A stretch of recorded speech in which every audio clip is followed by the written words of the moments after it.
to Complexity Made Simple. My name is Paul Allen, and before we get into today's video, just a reminder, some great news. The design of experiments for 21st century engineers, the Minitab version, has just been released. I know for those of you unfortunate enough to have selected Minitab, you have a great deal of difficulty in understanding this software. So we've created this special version of this text with the Minitab screenshots. The link to lulu.com where you can buy this book is in the description below. And of course, you also have the option of purchasing Drink Tea and Read the Paper, which is the perfect book to go with your green belt or Six Sigma black belt training. The link to lulu.com for that book is also in the description below.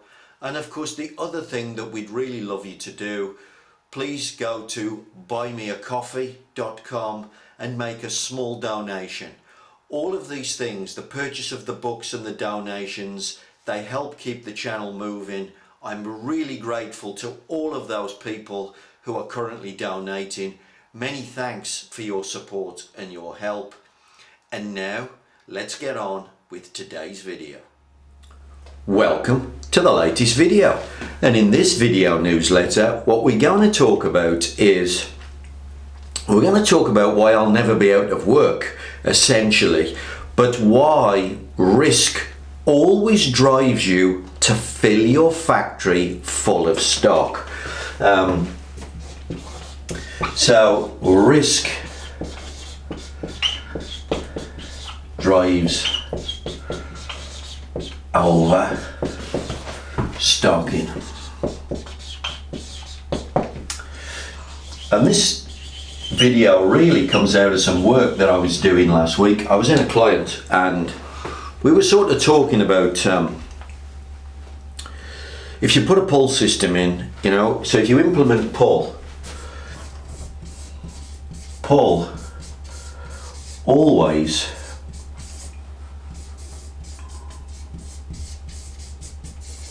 always reduces stock.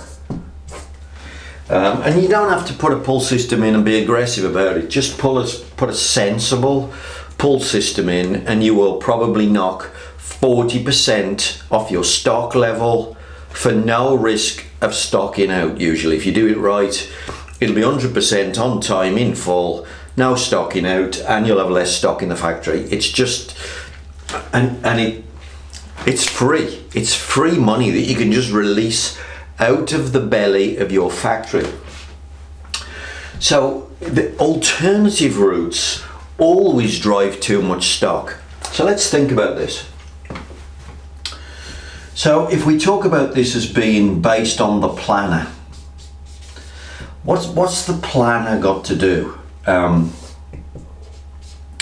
mean, when we talk about the planner, this could be, you know, the engineering planner, as well as just the planning department.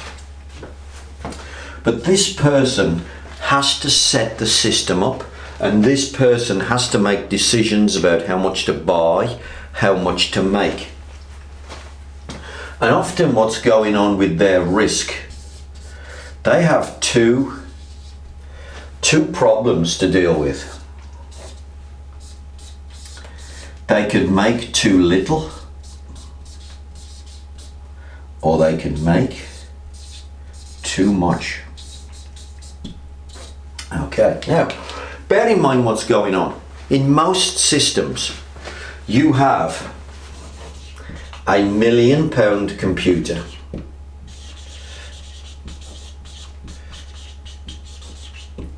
Usually, it's called your MRP system. You have £1 million computer, but it doesn't work properly. So this person has to bring their skill to bear to make buying decisions, planning decisions. We constantly change the plan. We constantly change purchase requests and all sorts of things. So this person now is in the spotlight. They have used their skill to make a decision, let's say, about how much to manufacture. Now there's a couple of things that could go wrong. I mean, by the way, they could be Goldilocks, of course, and be just right. But think about the chance of that. All the complications of what's going on inside the factory, they're more than likely going to be wrong. And they can produce too little or they can produce too much. Now, of course, if they produce too much, what's the risk? This for them is low risk in terms of their reputation, because that's what's online when you're using your skill. So if you produce too much, nobody's going to criticize you. They're going to say, oh, you know, look at old Joe. He's a little bit on the safe side. You know, he always produces a little bit too much, and you might, you know, have a little bit of a reputation for being a little bit too safe. But if you've always got too much, normally everybody's happy with that. It's when you produce this, when you produce too little. This is high risk, because now you stop producing, you stop production lines. It's high risk. It's often high cost. So what you have a tendency to find is companies pursue this strategy most of the time until the financial director gets onto this fella or the purchasing department or whatever it happens to be and starts crushing the stock down. But now what you're doing is you're crushing the stock down when you really don't know what you're doing. These decisions that you're making, all the complexity that the planner has to deal with, he's much better to make too much or to buy too much. It's a much safer place. The financial director now is pushing you to the riskier side. But if you put a pull system in with fixed rules, you can just constantly nudge the system to the point where it just starts to break down. So you're just here. You're just at the balance point between these two. In other words, you're here, and you can do that because you have a fixed routine. I'm always going to buy 2,000, and I always buy 2,000 every 2 weeks. You have fixed routines. But if you allow skill into your system, it's always going to drive that. And by the way, it drives it even if you use this, because of course someone had to put static data in here.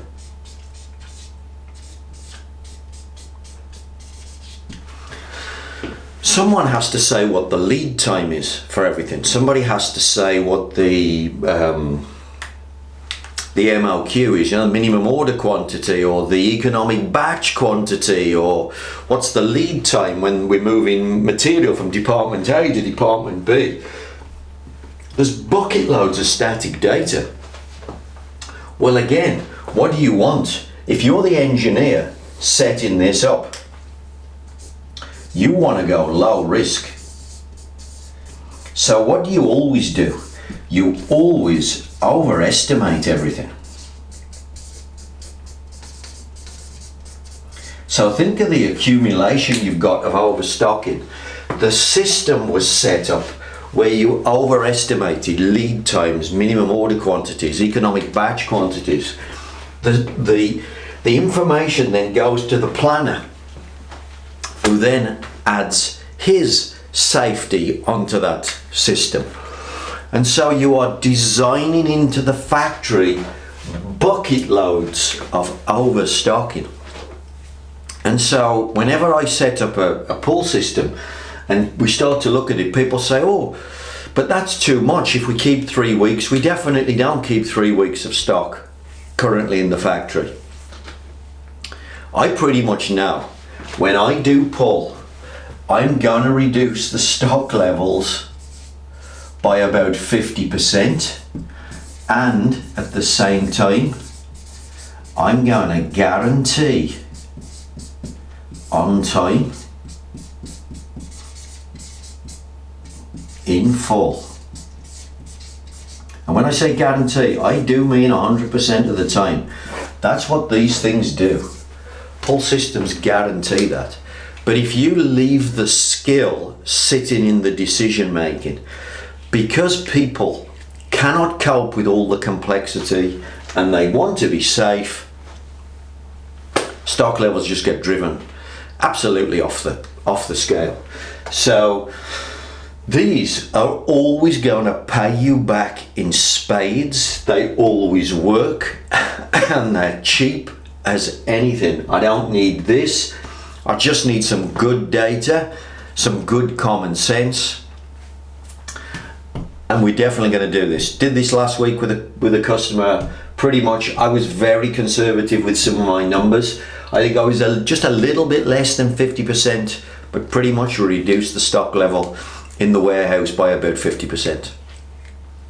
It's guaranteed because of all the risk. The risk always drives you to the wrong side of that decision, and it doesn't matter how much the finance director fights with these departments. The system will immediately travel back in the opposite direction.